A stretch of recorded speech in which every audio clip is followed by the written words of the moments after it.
The season never ends for us, and the 4th of July 3-day celebration has begun for many. It is SNL, Andrew Locker, Cody Stutes with you.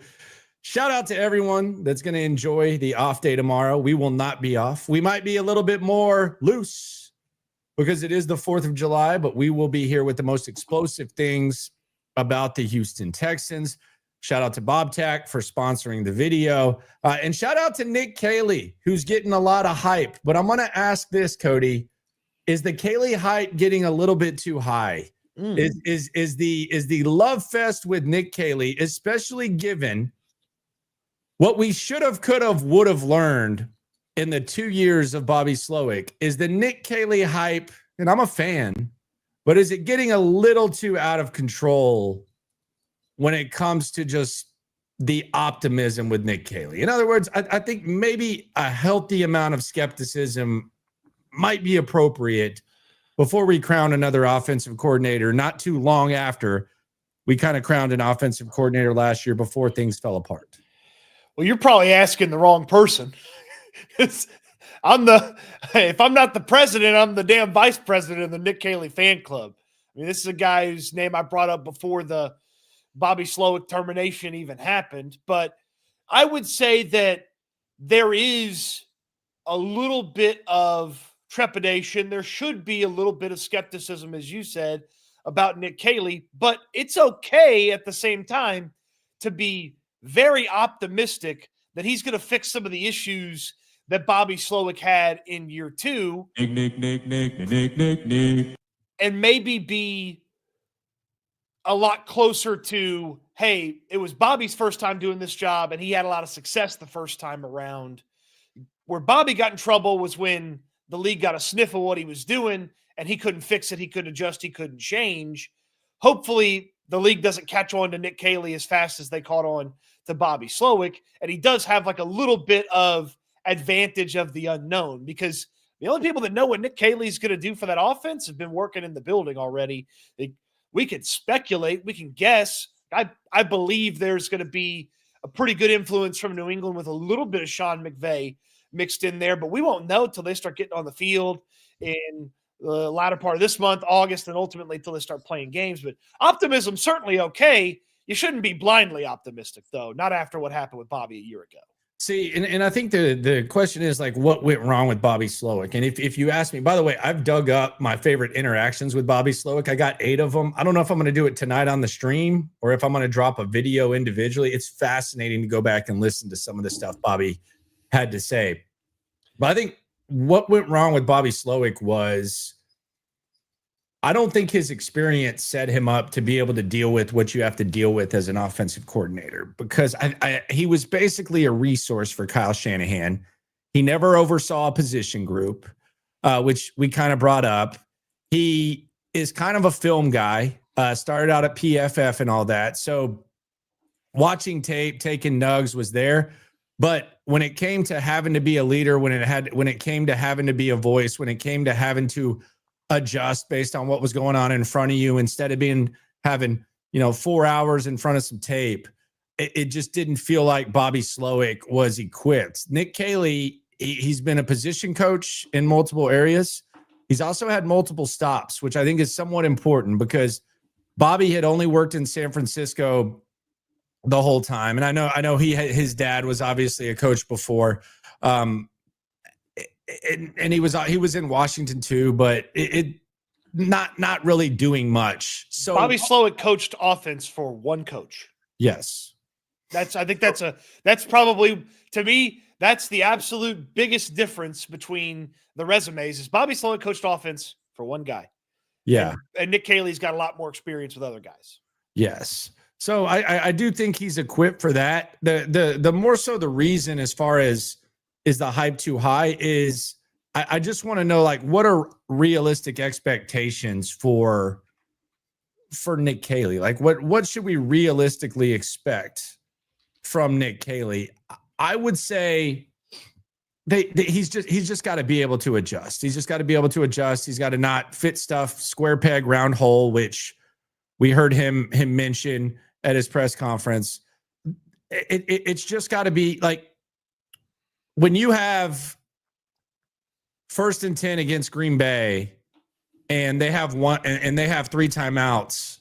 Like if you commit to making them burn their timeouts, you can't then throw a play where the possibility of them keeping that timeout and you not getting the play happens. Like there has to be more of a clear process. When you don't have a certain player, you can't do what you can't try to make that guy do what Nico Collins does. Like you can't be throwing bubble screens to Robert Woods. I just think right now, like I'm just hearing, you know, the players said this and the players are complaining about that, or they hyped up Nick Caley. They were saying very good things about Bobby Slowick a year ago. Like they were saying excellent things about Bobby Slowick a year ago, and I don't think they were lying. So I just feel like now, like what the players say, what's being said, I think you have to take with a grain of salt. And I think expectations need to be kind of tamed down when it comes to Kayley, who I am excited about. I would tell you a realistic expectation for Nick Caley is as much as he can, because no coach can fully, wholly, and totally do this, but as much as he can, eliminate blame for himself. Like if the player's not fast enough, the player's not strong enough, the player messes up, then it's the player's fault. But how many times could we watch last year and be like, well, Bobby really jacked this up, you know? Well, what was Bobby thinking? Why did Bobby put that player in that position? Eliminating the ability to blame Nick Caley is one of the expectations that I have for Nick Caley is limit how much him doing a good or bad job affects what actually happens on the field. Because Bobby Slowick, it felt like there were times in 2023 where, you know, CJ'd make a play and it's like, well, Bobby didn't call that. CJ just kind of made it happen. But there were definitely some moments. I think the Tampa Bay is probably, you know, the one that sticks out to me. It's like, wow, Bobby was excellent right there and setting the guys up for success. Was he?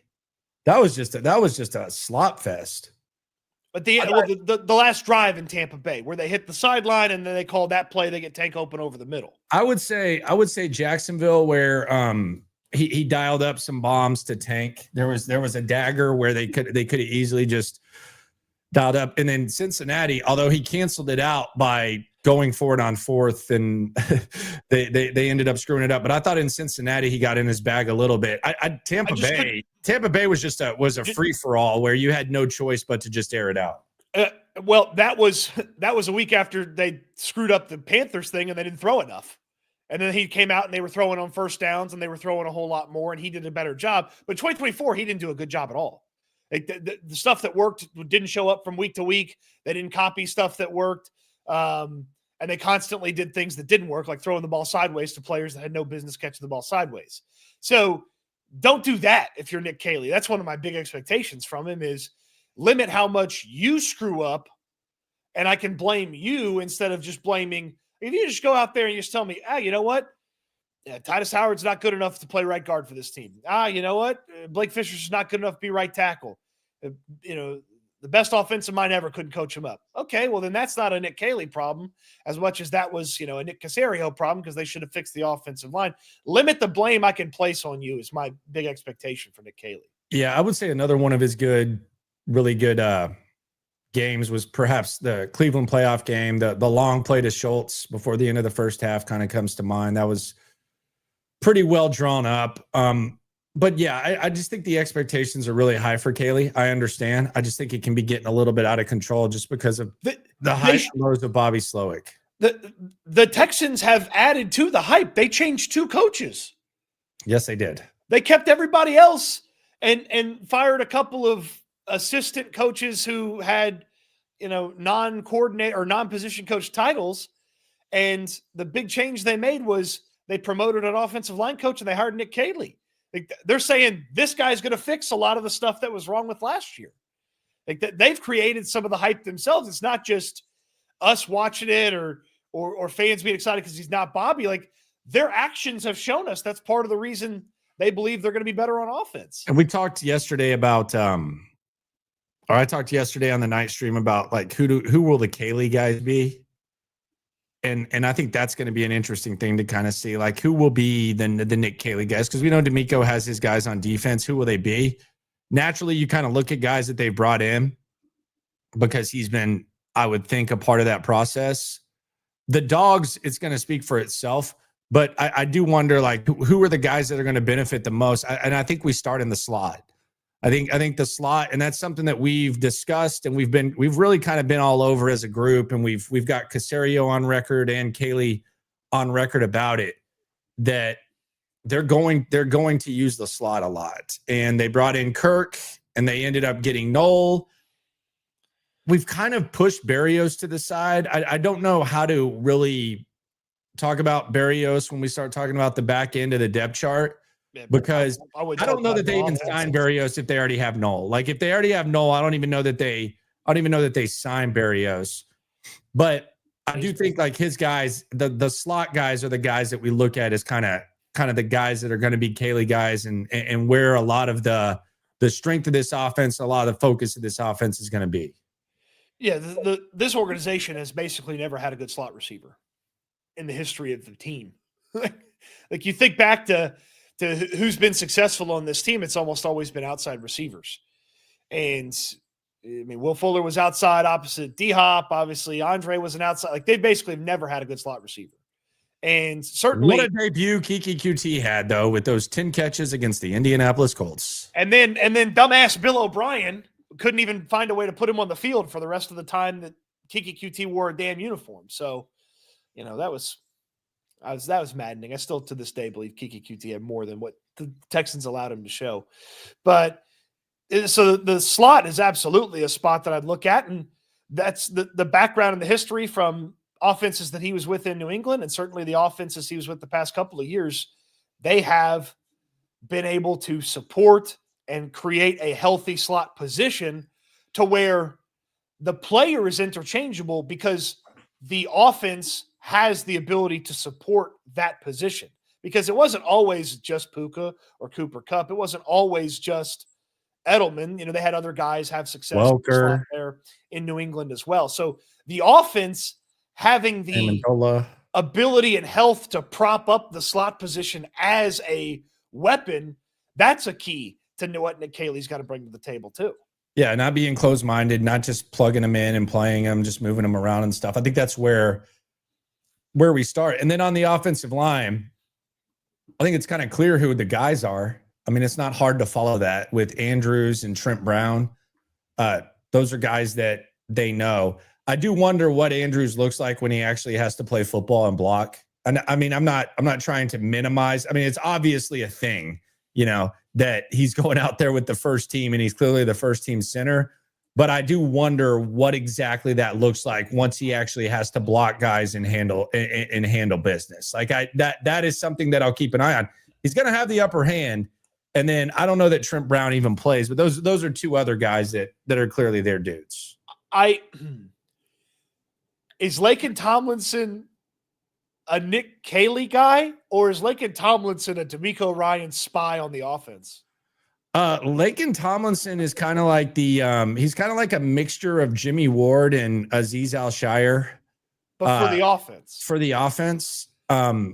Maybe not as good of a player, I'm not sure, but Laken Tomlinson, I don't know what he looks like, how he's going to play, if he's going to play well. Like but I do know that if you're trying to change a culture, he does seem to be the guy that does everything that they would like, that they would like them to do. He's the new LT, but this LT's a role model.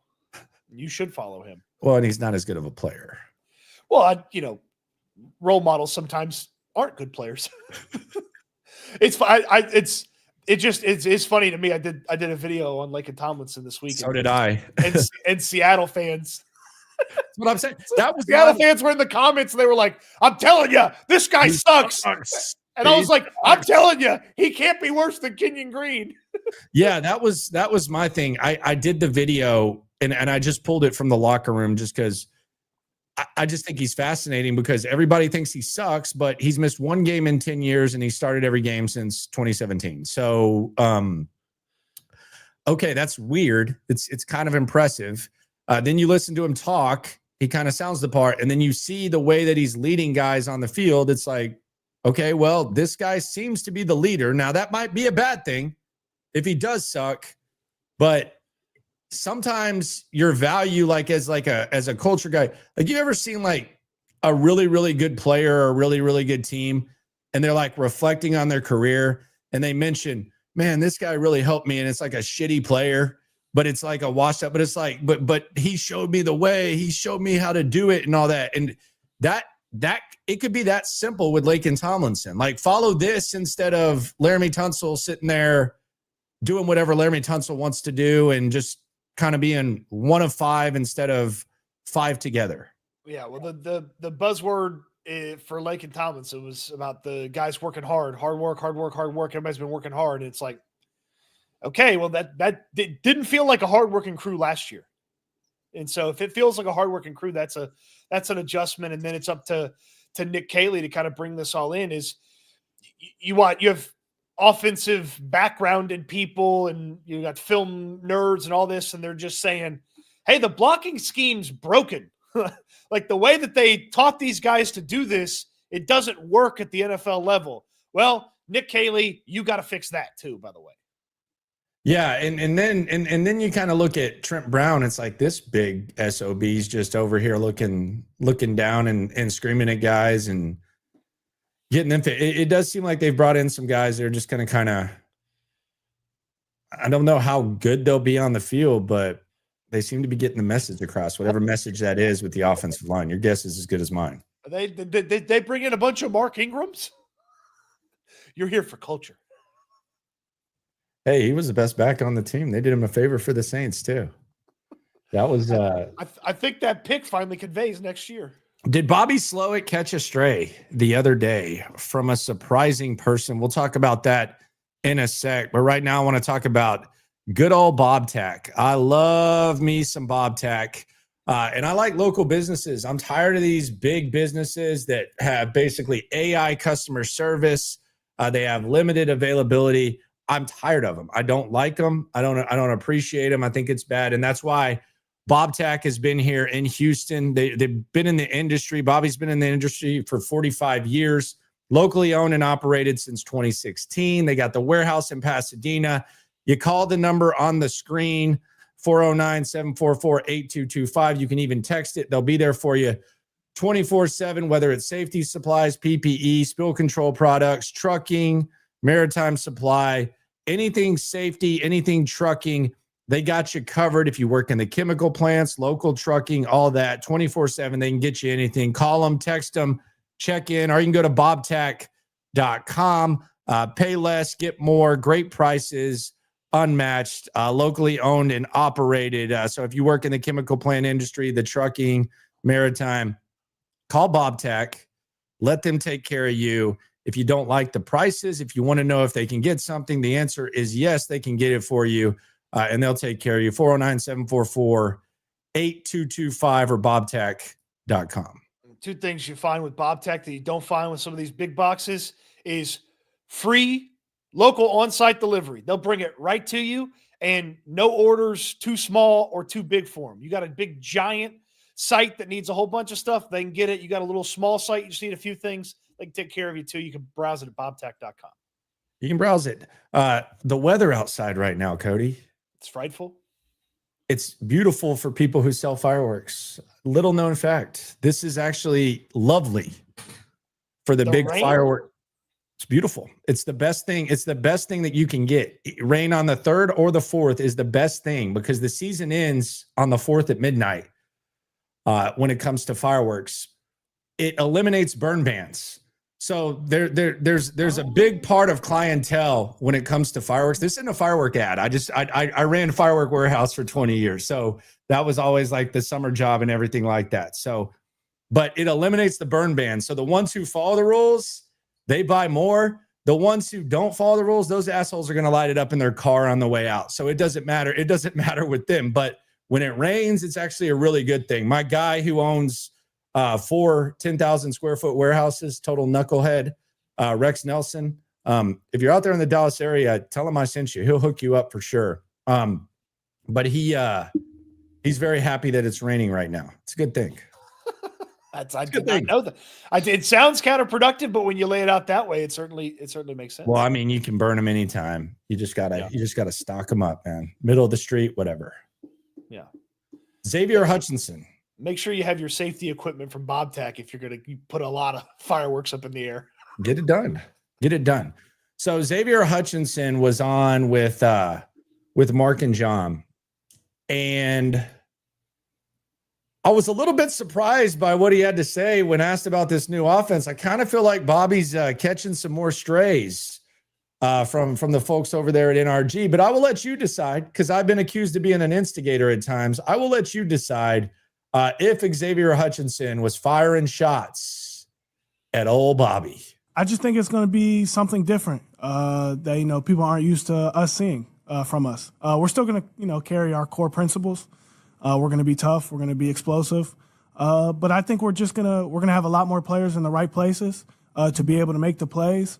And I think as a whole, we're just going to be a lot more confident. We're going to be riding that confidence train to the end of it. Yeah, I like it. But, it's just going to be an offense that has multiple uses, multiple purposes. Anybody can get the ball in any scenario and be used. I'm clipping Vandy going, I like it. That was great. I like it. Yeah, he said it. And I said shots fired at Kayley. I meant Slowick. That's on me. That's on me. That was very, very big mistake by me. Shots fired at Slowick. There you go. You want to replay it with that over the, somebody's gonna clip us and we're gonna go viral for the wrong thing. No, we won't. We're good. Two things that jumped out of there to me. The one is obviously the right players in the right places. The inability to figure out how to replicate Tank Dell in 2023 and 2024. I mean, part of that's Dell, but it feels like a lot of that was Bobby Slowick. And then once they had challenges, like they had challenges when guys were healthy, when they did have Nico and Tank and Stephon Diggs. But once there were challenges, there were times where the offense just guys were run into the same area. Guys weren't stacking, routes, and it just looked very rudimentary and basic. And it feels to me like the way Hutchinson put it is like, hey, if a guy can't do this, he's not going to do it. Somebody else will do the job. And then what I can do or what a player can do, he's going to be put in that position. And that goes back to the square peg round hole conversation. Yeah. And I think Brandon brings up a good point in the chat. And this is kind of the point that I'm getting across. I'm not sitting here. I'm not trying to push back and say Nick Caley sucks and Nick Caley's the worst, he's terrible and Bobby this, Bobby that. My point is that, and he says some of the run blocks you have to get out there, though. They aren't all right at the line. Yeah, and that's the other thing is that I think a lot of times whenever someone leaves like a company or someone leaves an organization, if the group of people that remain underperform the previous year, a lot of times there's kind of a tendency to just say, oh, yeah, that guy sucked. He was terrible. Well, Titus Howard, maybe you suck. Xavier Hutchinson, maybe you're not that good and you're just not able to get open and step up. Anonymous offensive lineman, whoever you are, like maybe you weren't getting the job done. CJ, maybe a lot of this stuff, maybe you weren't doing your thing.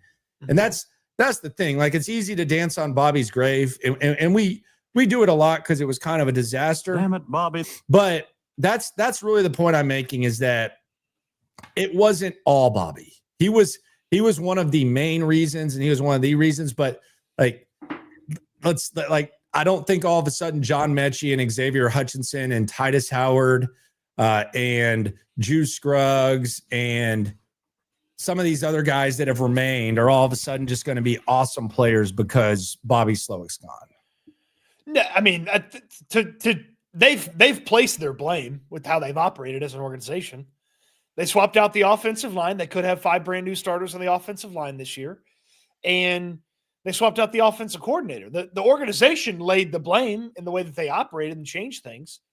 That's where they placed the blame. So, I mean, you can see it very clearly. I mean, Bobby was not the only symptom of a dying offense. Remember but when he was Caserio said it's not like an overhaul or anything? And I'm like, what world are you living in, brother? Remember when Caserio, like leading up to the draft, he was like, yeah, it's not like a wholesale thing. And I'm like, it kind of is. Yeah, they The did. offensive line, it kind of is an overhaul and a wholesale thing. Yeah, they'll have 5 new starters, more than likely, unless Drew Scruggs surprises God and everybody and ends up as the starting center. So the right players, right places. That was the big thing out of what Xavier Hutchinson said, because it did feel like Bobby had a lot of the wrong guys in the wrong spots. The other one was confidence, and I do wonder how towards the back end of the year, maybe the guys in the offensive room, as the plays and the offense is getting installed, are looking around. They're like, "This is what we're doing this week." Like, it's one thing to feel like you have a great game plan, go in there and not work, and be able to learn from it and adjust from it. Nothing Bobby could do was working. I mean, he was talking about, we feel like we've really turned a corner in week 15. It's like, I wonder if the confidence it was an element down the stretch where it's like, we just don't buy that this guy's going to have the right offense for us, but this is the way the job works, and this is the way we got to go about it. Well, it's interesting because I happened to ask Xavier Hutchinson why he was a better football player year 2 compared to year 1. He said confidence. So, I mean, it kind of goes back to what I was saying with what some guys are saying about this. But you got to be all in. You got to be excited about the offense if you're a player. So there's that. I did think this was interesting from Nick Caley at his introductory press conference. And I think this is probably the messaging and perhaps the lack of satisfaction that D'Amico and Caserio had with Bobby Slowick. And we heard Nick Caley talk about the square peg round hole at his introductory press conference. I think that kind of shows the frustration with Bobby. First-time coordinator, to answer your second part of the question. Really excited to get an opportunity to evolve this scheme and put, it's not going to be my spin. It's going to be what's best for our players, and it's always going to be what's best for our players. No, we're not pounding a square peg into a round hole. It's going to be based on the strengths of our quarterback, the players, and the guys on this team. So that's what it will always be, designed around. And that's what it should be. I mean, that's ideally what it should be. Now, I will say this. I have heard every offensive coordinator in the history of me covering football say that. We're going to build it around our players. We're going to play to their strengths. It's going to be a week-to-week type of thing. Maybe that's a Bill O'Brien impression. But I have heard every offensive coordinator in the history of ever say that. Most of them don't execute it. Correct. Most of them say that, and then they don't practice it. They do not do as they say, so to speak. So, and you can hear the way CJ talks about what he is going to have at the line of scrimmage and what he asked for and what he got. And he's mentioned how much he was comfortable with that, and he had some of that at Ohio State. And seems pretty evident to me he had none of that with Bobby Slowick, and that worked in 2023. But then once the NFL caught up in 2024, that seemed to be a huge negative for them. All right, so I'm gonna propose an exercise for you and the people, and I do mean you people. This is the Landlock TBE. Vacation. I got to exercise, man. The Landlock TBE. What are you talking about exercising? What are you eating tomorrow, by the way? Hamburgers. Well, bacon cheeseburgers. Okay. Plural. Okay. Just asking. What, I can't eat some bacon cheeseburgers? No, you can. But this is the Landlock TBE, aka tap the brake exercise. And this is just us talking this out. Things that we were really high on this time last year in the fluid sport known as football. We were high on the receiving core. We were high on CJ Stroud taking the next step and perhaps being elite. You were high on the offensive line, but no. High on the offensive line would be incorrect. I didn't believe they were going to be bad, though. Okay, you were high on the offensive line. That's total lie. And there was a lot of hype around Bobby Slowick. And all those things, they didn't live up to the hype. I said Joe Mixon was going to be awesome last year, and that was true. So 1 for 5. This isn't the point of this. I'm trying to get somewhere.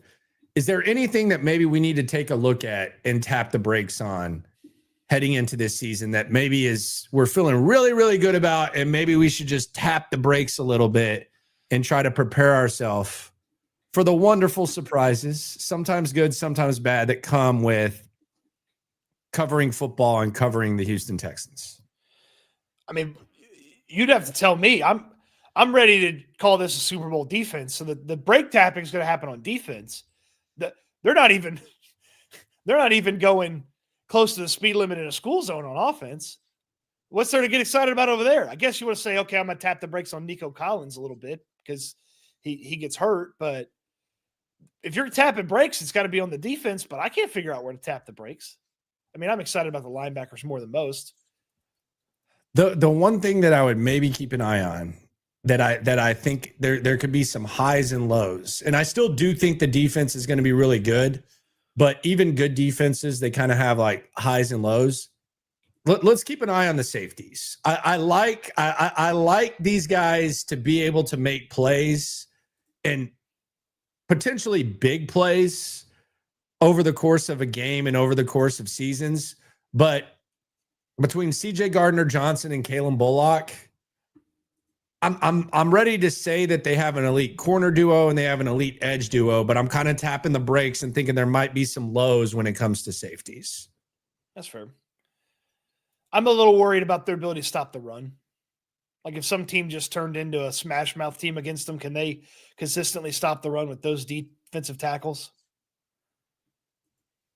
I don't even know that we're really high on the receivers. Carl says tap the brakes on the receivers. Are we really that high on the receivers? We do seem kind of optimistic for a lot of unproven. I did this guy who can't stay healthy. I did this exercise the other day, and I took the projected wide receivers this time last year and the projected wide receivers this year, and I just compared them and said, hey, going into this year Nico versus going into last year Nico. It's like, okay, well, like this, Diggs versus Kirk. It's okay, well, I like Diggs more. Dell going into year 2 versus Jaden Higgins and where I'm at. And it's like, I like Dell. I do feel like people are more confident in the depth this year than they were last year. While I liked the depth a little bit more than most last year, because I also thought Noah Brown was going to be on this team, and then he got hurt and they cut him and said, see you later. Yeah, I'm with you. I like this receiving group, and I like this receiving group, the young guys on this receiving group, but maybe we're a little too high on them. I mean, we were very high on the receiving group last year, and we saw what went down.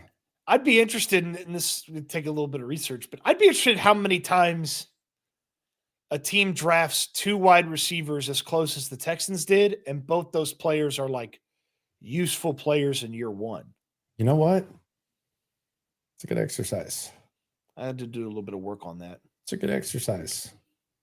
I would think, like, who needed to revamp their receiving core and did it? I don't know. I would bet it doesn't go well.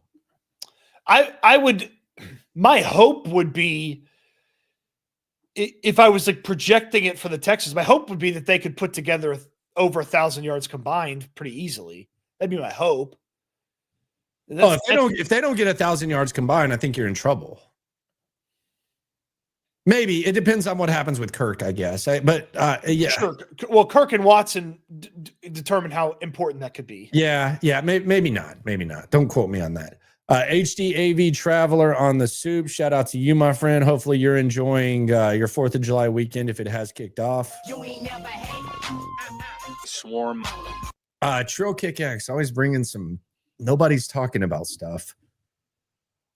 He said CJ got scammed for this is a super chat. CJ got scammed for $700K on a Rolls Royce. Is this in y'all's media circles as well? I don't know anything about this. So I saw this. It was making the rounds on TikTok.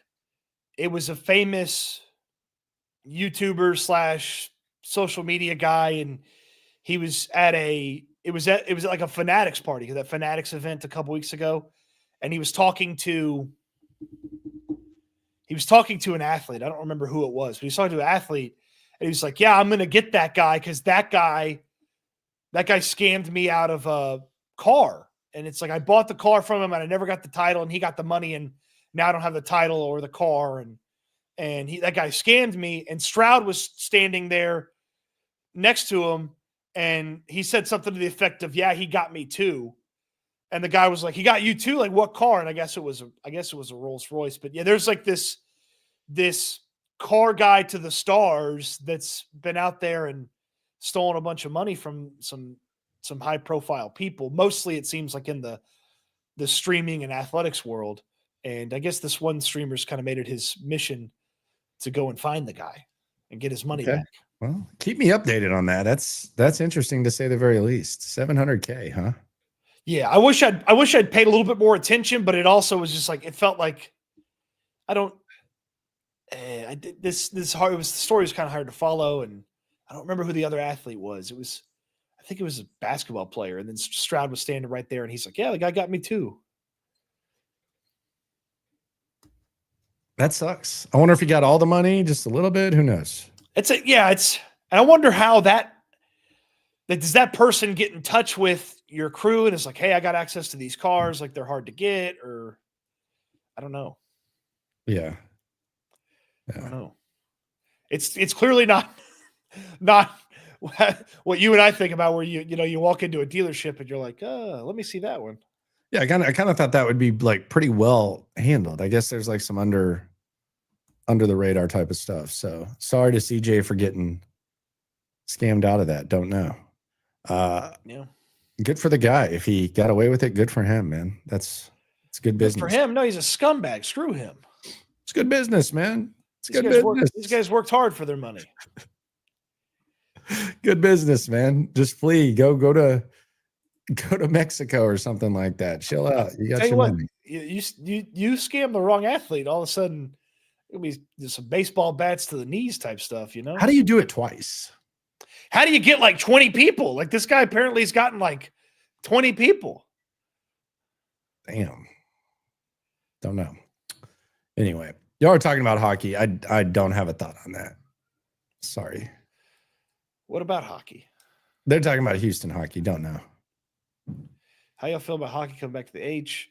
I mean, I don't think Houston needs a hockey team. I think they need to figure out their downtown situation and their logistics there before they get another team. I think Austin is more deserving than Houston. Hot take. I think they would do a good job with it.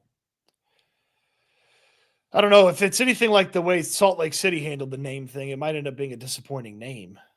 Aiden Ross was the guy who got. Oh, okay. Yeah, streamer. Yeah. I will say one of the great like sports gear crimes is that it's not cold enough in Houston to wear like hockey sweaters, because I think those look really cool, especially if you get them in non-hockey team like colors and setups. But it's cold for 4 days a year here to wear those, so you don't ever wear them. Yeah, I don't know about that. Yeah, I don't think they need hockey here at all. It's a fun thing in Dallas, nice niche, but yeah, I think Austin needs a pro team. See how they can do it. Landry was bummed that WNBA expansion passed over Houston. God, get me started on that. He was not thrilled about that. All these fake media WNBA fans, all of a sudden, goodness, they got hot takes on everything WNBA. He was ready to see the Fever come to town and the Sky come to town, and it's not. And the Valkyries and the Sparks. He was ready to see the Sparks come to town. No. He's a big Spark. He wanted the Wings. He's a big Wings fan. No. Big Wings fan. So he's going to have to just pick one of the new teams, either Cleveland or Detroit. Nah, I can't even pretend, man. Can't even pretend. Appreciate everyone for coming through. Tomorrow, we will be live. We will be loose. Cody's eating bacon cheeseburgers. How about that? Mm-hmm. Good for him. What's more American? Hot dogs. Well, hot dogs is a German thing originally. Yeah, but it's American. It's become American. We've been known to hijack things, brother. It does happen. Just like bacon cheeseburgers feels more American to me. No, that's too much. You're thinking too much. I think you're thinking too much. You're thinking too much. Subscribe, like, right along. Always remember, when it comes to this Texan stuff, we're all in it together. Eat good, sleep good, be good. We'll talk Texans again soon. Thanks for watching, everybody.